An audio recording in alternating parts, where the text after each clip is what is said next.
Alrighty, delivery time na naman tayo. Dito tayo sa may downtown area. Mag-iiba-iba tayo ng ano ngayon ng pinupuntahan para maiba naman. Nandito tayo sa Adobo Nation. Ayan ang Adobo Nation dito sa lugar ko.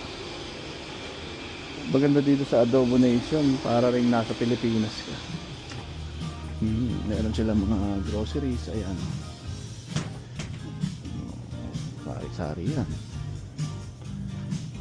Meron mga ganyan. Hello. Skip 6551. 6551? Oo. Check ko lang kung meron. Thank you. Oh, saan ka pa? Meron silang likas papaya.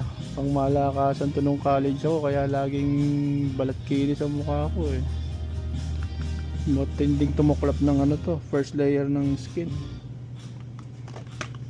Balat kinis, ang dali mo dyan, balat kinis.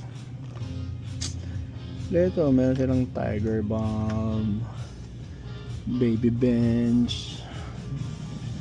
Kompleto sila sa mga Pilipino na... Kaya mga 5 minutes, okay lang po? Thank you. Yeah. Oh, meron silang mga isda dito. Ay, mga isda nila. Frozen niya lang, pero mga galing Pilipinas yan, kaya hindi ka ma-homesick sa mga food trip ng Pinoy dito.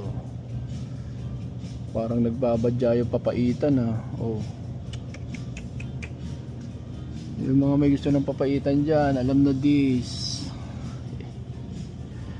Alright, Adobo Nation, punta lang kayo dito.